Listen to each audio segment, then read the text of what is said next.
You just took a test on Friday, yes? Yeah. Wonderful. There's a quiz today.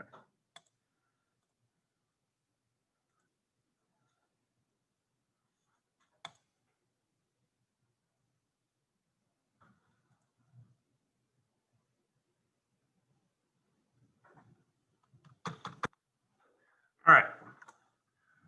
So we are moving past Jacksonian democracy, although again, there's a little bit of a shift here, just in the sense that we're talking also, not just are we talking about sort of the chronological progression of history, but we're going to jump back a little bit because we're gonna sort of talk some economics and some aspects like that again as well. And we're going to look specifically at the South today, because the South obviously is wildly significant in the first half of the 19th century as we move toward the Civil War. All right. So first, I need you to understand that the South, although it is sort of considered a geographical region, and we talk about the quote unquote South as one broad entity, there really isn't a singular broad entity for the South. Our South is varied, right? So depending on like what textbook or what professor you have, there's some slightly different terminology for it. One of those terms can sometimes be like Deep South, right? The Deep South would be like Mississippi, Texas, that area. For the most part, where we're going to sort of differentiate in terms of the South is we will differentiate the South based upon sort of what the cash crop is, right? So we know that our southern plantation owners are engaged in commercial agriculture, right? So they are growing mass quantities of a singular, usually a singular crop, because that crop is deemed to be profitable for them. So they're growing mass quantities of that crop, and then they're selling it at market. Again, if you look at sort of the lower South, sometimes referred to as the Deep South,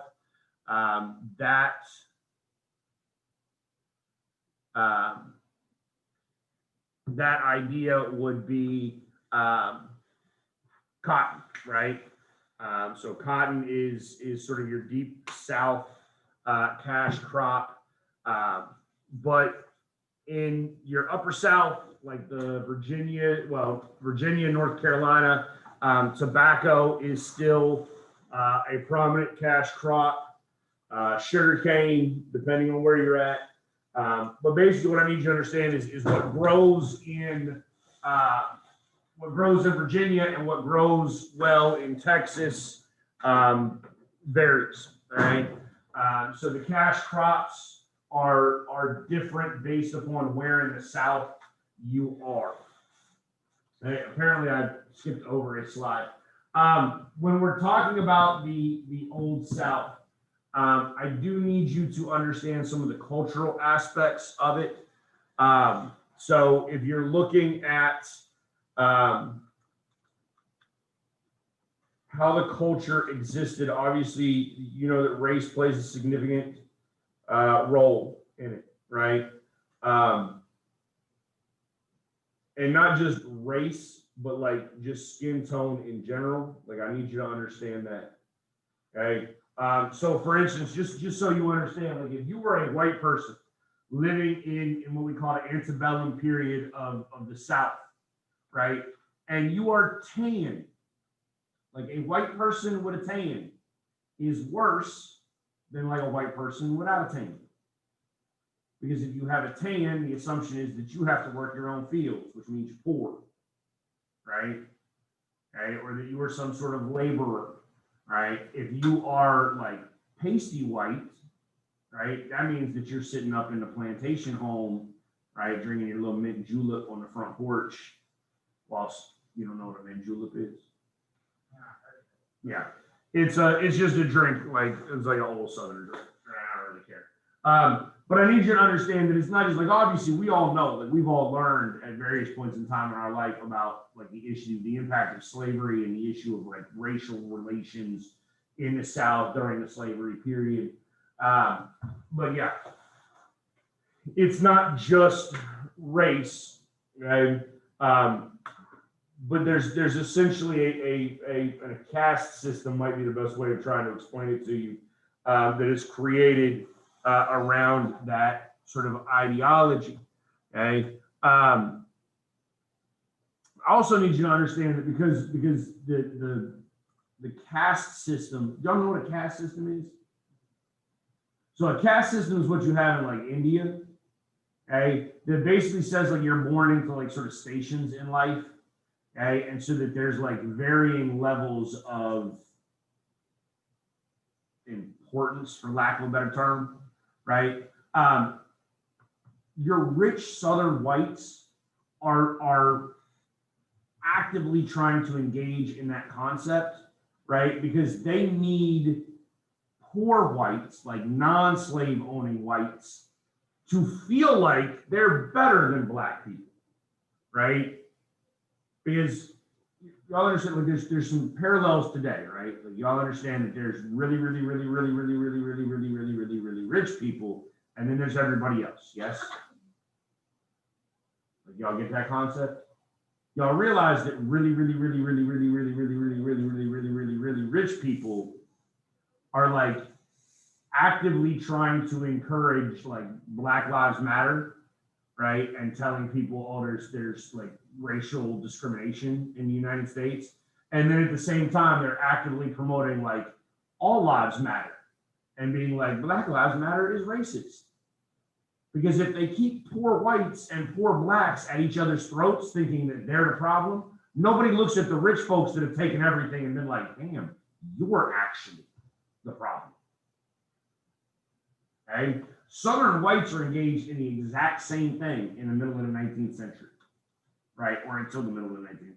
No, they're engaged in the exact same thing forever. Like, let's just be honest, right? Like, even once Black people get their freedom after the Civil War, they're still trying to convince poor, like, it's the same concept that these people are trying to do when they sit there and they tell you that, like, illegal immigrants are coming here to take your jobs.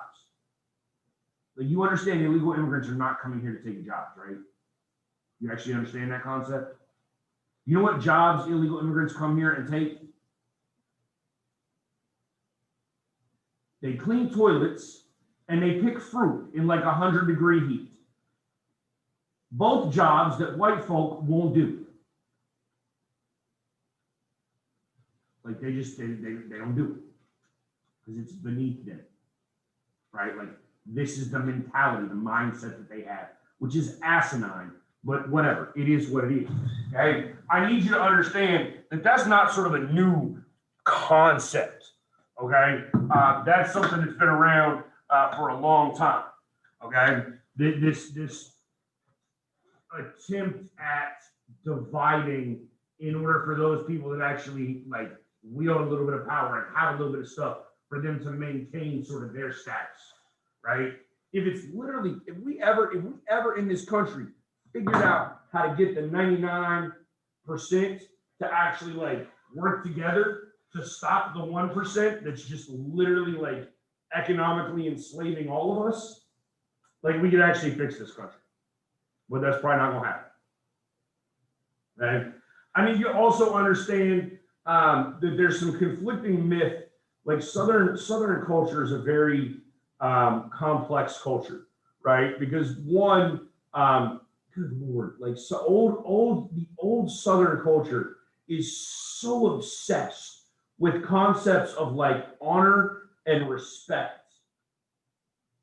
Yet they don't like it's almost like honestly, it's like teenagers today.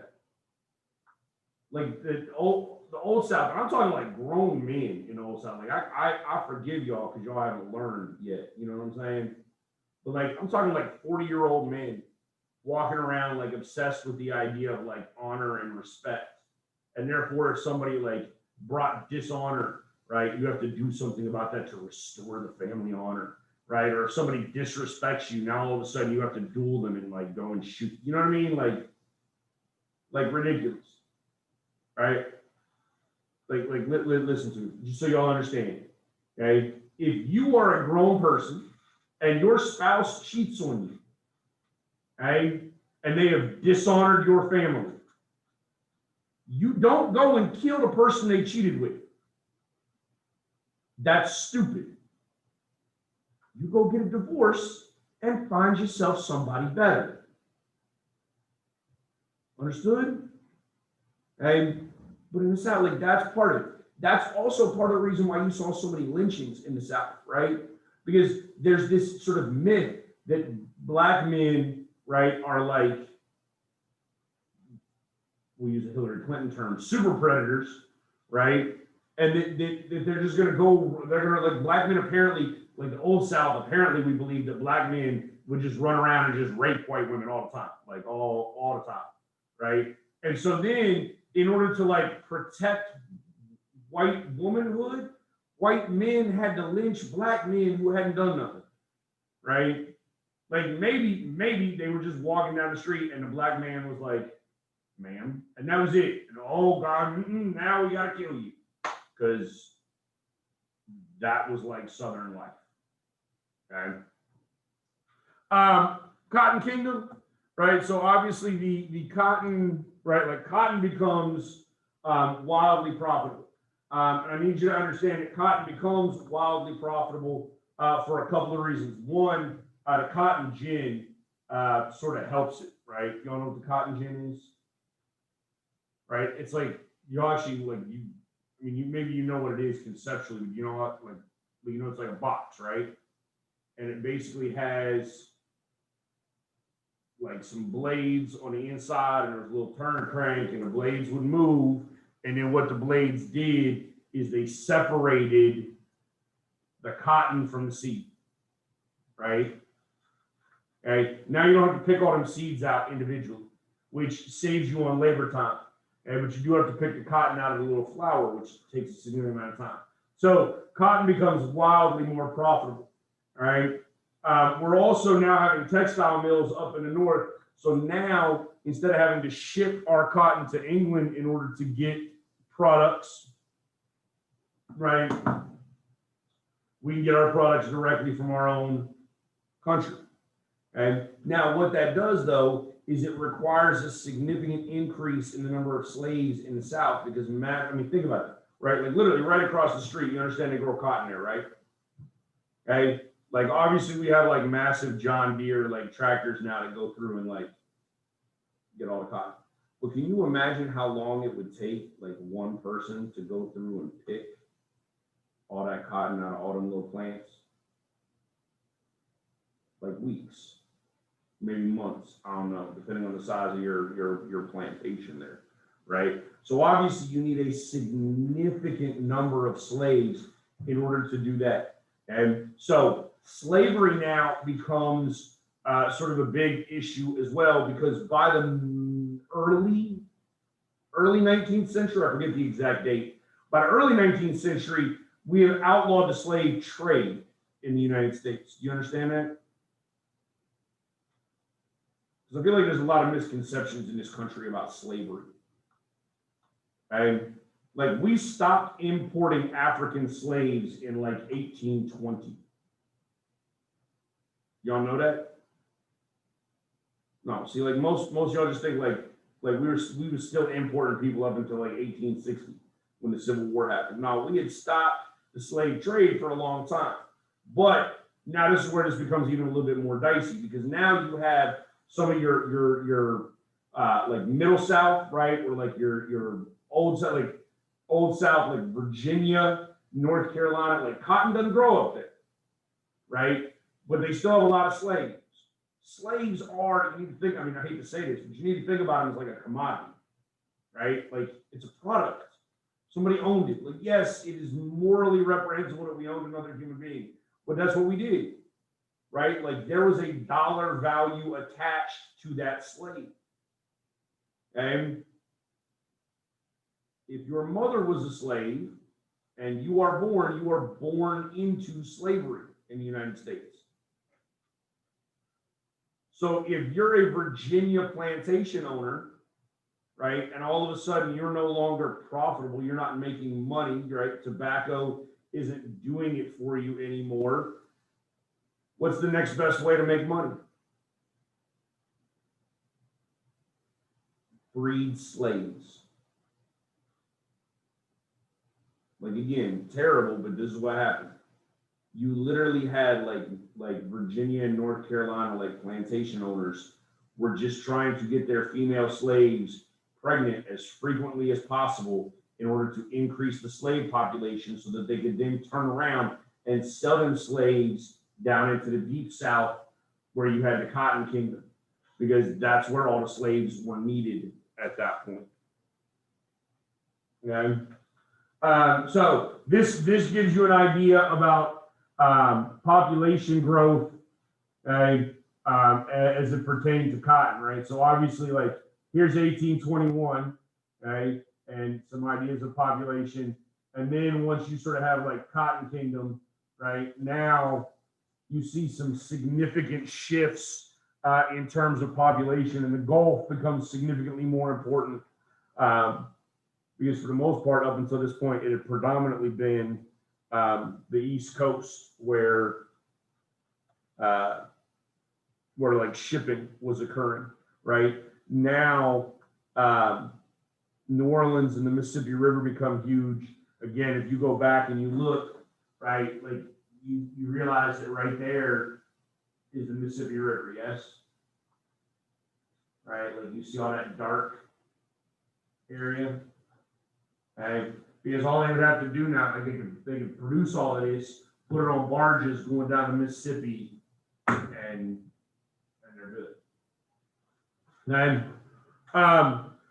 And so whites in the Old South. So the one, you need to understand the South is agrarian, right? And it's going to be agrarian all the way up until the Civil War. It's still going to be agrarian slightly after the Civil War. But you're basically trying to make your money off of planting, off of agriculture. Okay. These white planters are trying to figure out a way to make something that is generally not profitable. They're also trying to ensure that they can maintain like sort of a certain lifestyle, right? I mean, obviously, like we live sort of in the South. Like, have y'all ever been to George Ranch Park, like the historical park? Like, have you seen the houses there? Like, those are the actual houses from like hundreds of years ago. Like, they're massive, right? Like, they're very sort of like Victorian, like colonial plantation. Like, they're massive, massive houses, because that's part of your sort of status symbol, right? So they're looking at trying to sort of maintain that lifestyle. And then the woman of the plantation is sort of in charge of the household, in charge of all manner of things, from entertaining guests to what we think of as sort of being traditional domestic roles or responsibilities today, right? Like, house cleaning. Like, obviously, she's in charge of these things. She's not doing them. I need you to understand that. She ain't doing these jobs. She is overseeing, like, the house slaves, right? Because that there's like a separation too within the slave community. Yes, you've heard of this. Like, there's field slaves and then there's house slaves. Okay, and if you are a house slave, one, your life is actually probably significantly easier, right? Because it's real easy to just go out and like whip a field slave, right, out away from everybody. But if you have a house slave, you've got company over, like, you can't just beat your slave in front of company, right? Like, y'all will understand when you have children, right? Like, if your child mouths off and you've got company over, you don't just whoop your child in front of company. You wait until the company leaves, and then you whoop the child, right? And sort of similar conceptually, right? But so that's sort of the idea there as to what they were doing.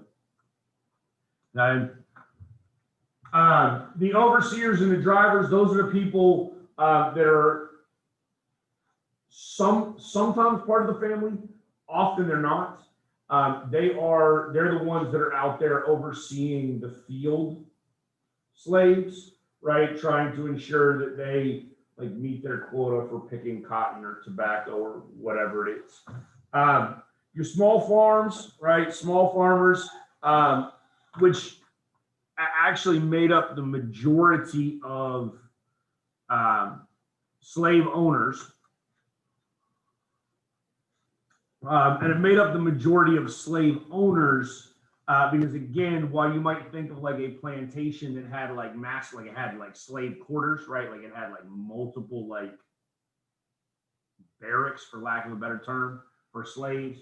Your small farmers might have, I don't know, anywhere from 2 to 10 slaves, like somewhere in that regard. Okay, to where literally like just like you've got one person out there, like you're working your own land, right? But he is also out there, that slave that you got, he's also out there helping you, right, as you work your own land. At that point, you're sort of your own overseer, your own driller. You not have a plantation where you're hiring out some of these responsibilities. The well-being of the slave really depended predominantly upon the overseer and the owner, right? Some overseers were far more brutal than others. Some owners were far nicer than others. A lot of the time, I don't want to say always, but there were instances in which your small farms, it was a little bit easier to be a slave on the small farm because obviously a massive plantation, right, where you've got, let's say, a couple hundred slaves, you might beat one just to beat them so that the other 99 understand that they can get beat at any moment, right? Like, you get that concept? Kind of. If you've only got 2 slaves, do you really want to whoop your slaves so bad that they got to take a day off because they can't walk? No, because you need that labor, right? It's really easy for 99 people to pick up the labor for that one guy that's out that one day, right? But if there's only 3 people working the field because there's 2 slaves and you, like, you're not going to beat that guy because there goes 33% of your productivity, right? Versus the massive plantation where it's 1% of your productivity, okay? So you kind of can't do that. Yeoman farmers make up the majority of southern whites, frequently referred to as sort of poor whites. Again, this is what I was talking about a minute ago with some of the racial sort of class tensions. Again, these yeoman farmers, they're sort of slightly higher class, right? Sometimes your yeoman farmers could be like these overseers or these drivers, people that are moving sort of farm to farm, plantation to plantation, right? They are higher than the poor whites because the yeoman farmers would at least have been, think about it in terms of like management. Maybe that's a good sort of analogy here, right? Your yeoman farmers would have been like middle management, right? They would have overseen certain aspects of production and harvest and things like that. Your poor whites were essentially, I mean, they're essentially slaves, except they get paid. Like they're not treated a whole lot better, right? Black society in the South, obviously we had a slave system. You have slave codes, which is attempts at regulating slave behavior. For instance, slaves were not allowed to learn to read or write in many instances. because y'all understand that education is the biggest liberation in the world, right?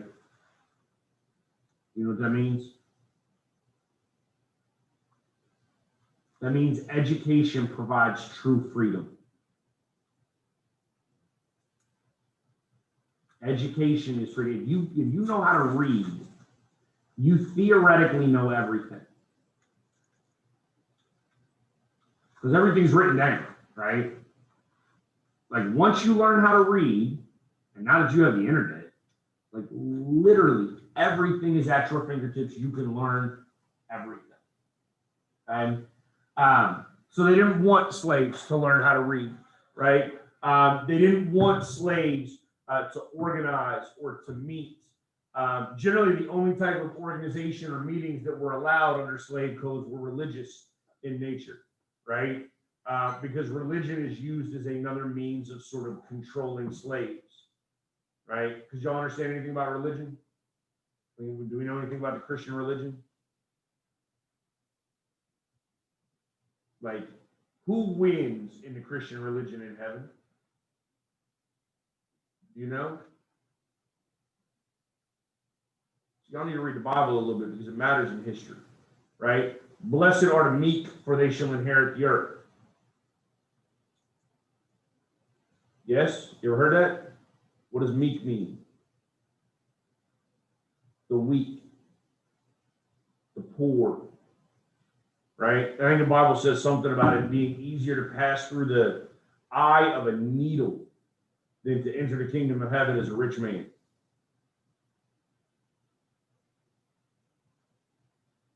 Right? So if you have, I mean, if you're a slave, because I really can't imagine, I honestly can't, I can't imagine anything in life worse than being a slave, right? But if I'm a slave and somebody keeps telling me every day, every single day, like, hey, I know this life sucks and this life is hard, but you know what? In the afterlife, in the next life, like you are going to get everything because you are good and studious and hardworking, and you are the salt of the earth, and you are good people, and you are like doing what you're supposed to. And these people over here, these rich folks, they're wicked, they're evil, they're going to hell, right? Then it becomes a lot easier to be like, damn. I mean, like there's like 70 years of like hard labor and kind of misery, but eternity being good to me, like that's, I'll take that. When you realize you understand that conceptually, it becomes a lot easier to endure crap, to endure the beatings, to endure the things that slaves had to endure when slaves are told over and over and over again in the next life. Like once you die, life is good for you. You're gonna go to heaven where the streets are paved with gold, right? And like you have no worries and no fears and no anxiety and no like, yeah. And the trade in slaves, right? The slave trade, the slave trade itself is fairly brutal. The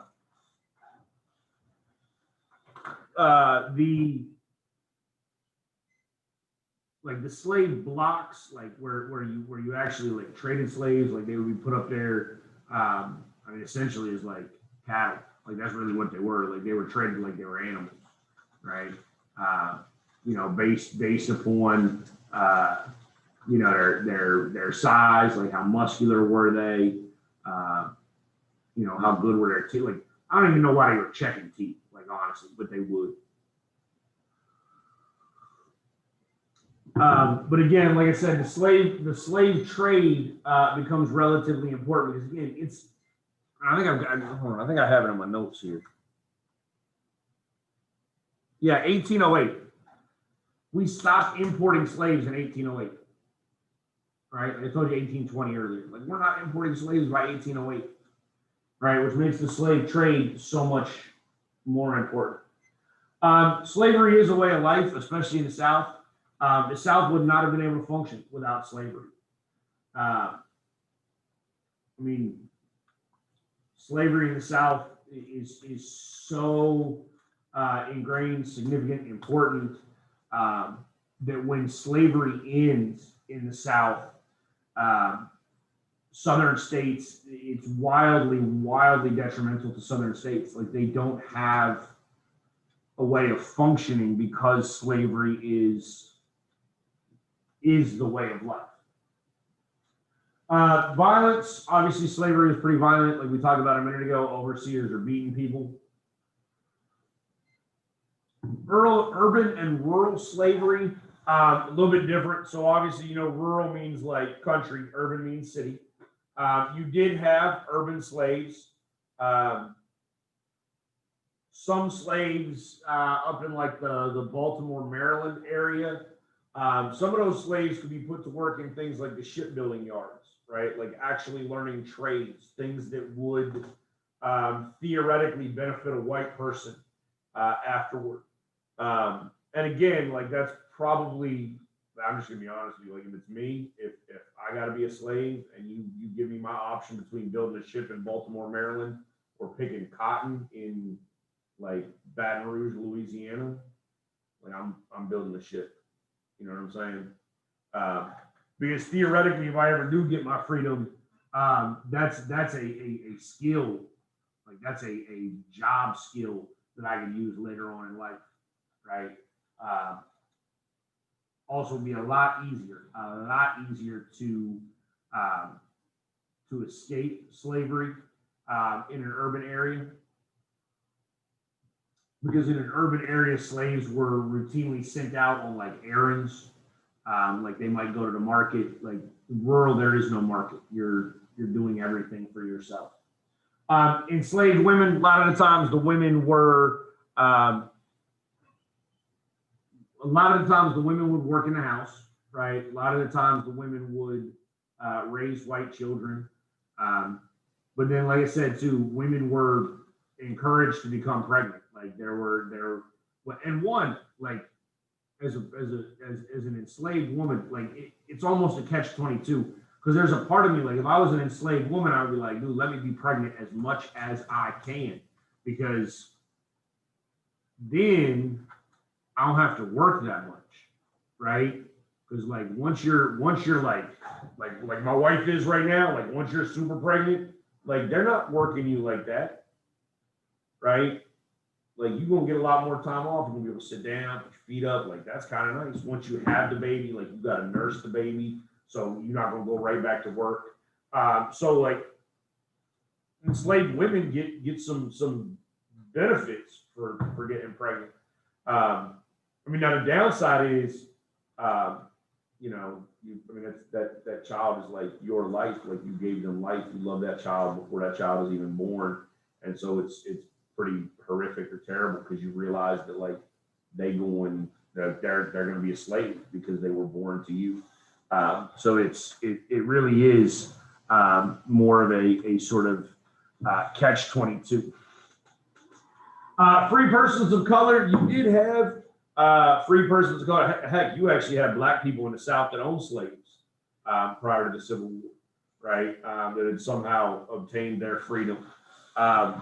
But freedmen, right, is generally the term that's used. They're people of color that are either freed upon their master's death, or somehow have been able to purchase their freedom throughout their sort of lifetime. A lot of them go west, right? A lot of cowboys in like the 19th century. Here in Texas, y'all know what a cowboy was, right? You know what I mean? Like you actually know what they did, like their job. So like in the 19th century, right? You had all kinds of like cattle ranches here in Texas. In order to get that cattle to market, you had to like basically drive the cattle north up to like Kansas City, maybe Chicago, maybe. In order to get them to like a meat packing plant or onto the railroad, so that they could go be shipped somewhere so they can be slaughtered and then like sold as steak. Okay, cowboys, that's why they were called cowboys and not like horse boys, right? Because they're the ones that are driving the cattle north, right? It was actually a pretty good job for free blacks, right? because they were kind of used to rougher living conditions. Like obviously you just sort of pitching tents and sleeping out under the stars where you can. But so a lot of them moved west, right? Here's our slave population again, 1820 by 1860. And again, like understand that this is without the importation of more slaves, right? Like this is solely a result of birth rates in the United States. Okay, the domestic slave trade obviously has a significant impact on families. So the domestic slave trade are like the auction blocks that are happening throughout the United States, not just at your ports of entry where your African slaves were coming from. Okay, sometimes you'd have to sell off slaves just because you needed the money. Like I said, some of the northern, like Virginia and North Carolina states, like they were just selling, like they were just breeding slaves to sell them off. Obviously, that has a significant impact on families. Families were regularly torn apart, right?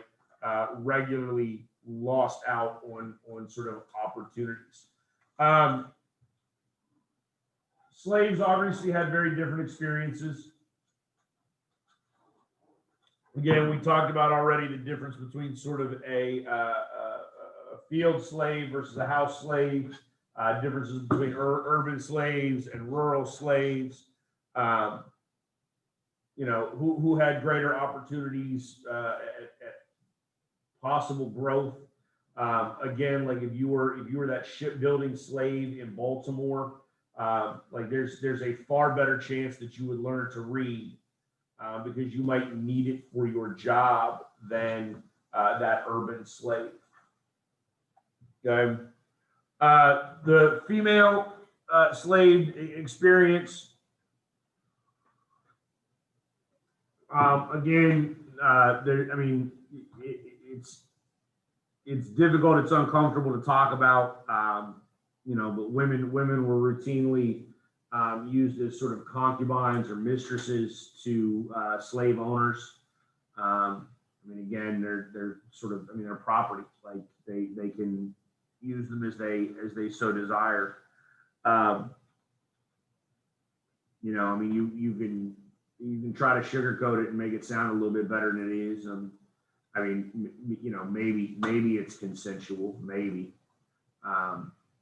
but you understand that, like, in the 21st century understanding of like sexual assault and sexual harassment and whatnot, like, you really can't consent with your boss. Yes, you know this? No? Like if your boss hits on you and takes you on a date, like that's not okay, even if you agree to it. You understand why? Because you can never be 100% certain that it's really agreed to because that individual wants to do it, or if they agreed to it because they felt like they had to because that was their job, right? So even in these instances where we have like diaries and whatnot that say like, oh, it was consensual, or they genuinely cared about each other, he treated her well, like, yeah, she's probably still going along with it because she doesn't feel like she has any other option, period. Okay, so that's the sort of issue there, right? Slave communities and slave families. Again, the families are sort of torn apart. Some slaves try to get married, right, or have you know, some semblance of a family. They didn't have any legal protections. If you know the Dred Scott decision, like they don't have any legal standing at all anywhere. So they certainly don't have a legal standing for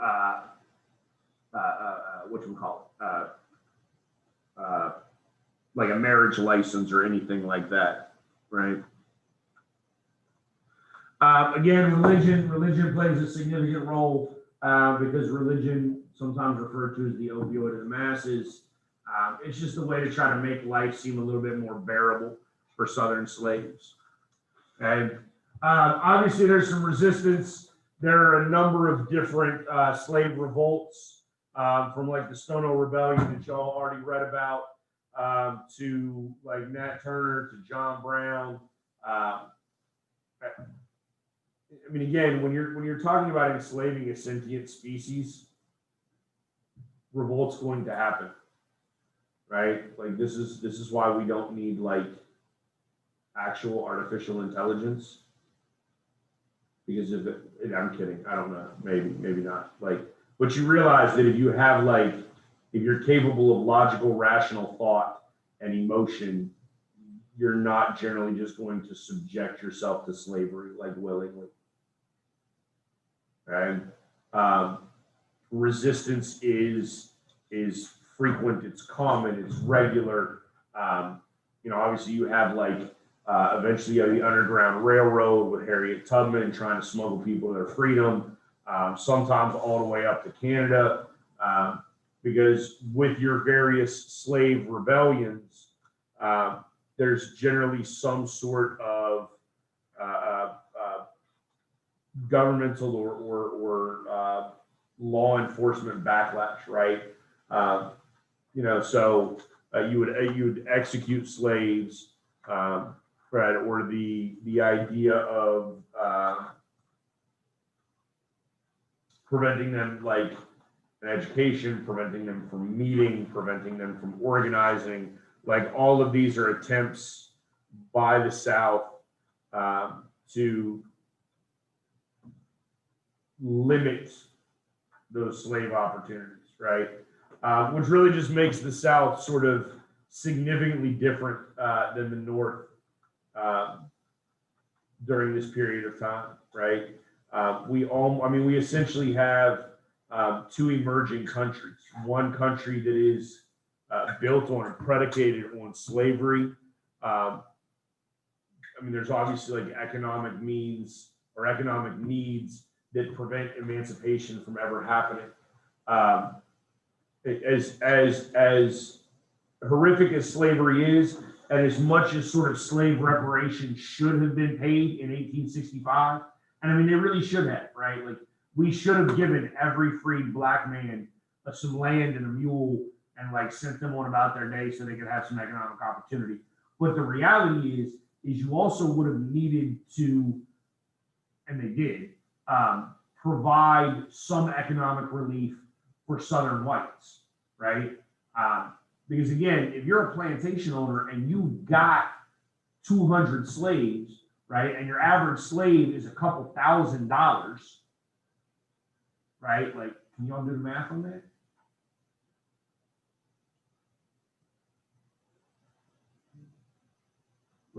If a slave costs, we'll just throw out a number here, $3,000, and that's the value of a slave. If you have 200 of them, how much money is that?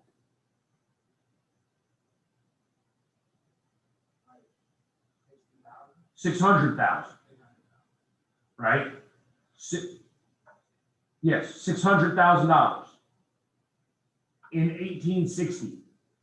Do you realize how much $600,000 would be today in today's money in 1860? Like, boatloads. So when we emancipate all the slaves, you basically just strip the South of all its wealth. Because the government basically comes in and just steals, and I mean, it's not the right way of saying it, but like steals their property, steals their assets, steals their commodities, right? Like, that's what slaves were. They shouldn't have been, but they were. All right. So that gives you a little basic background on the South there. All right, we're done.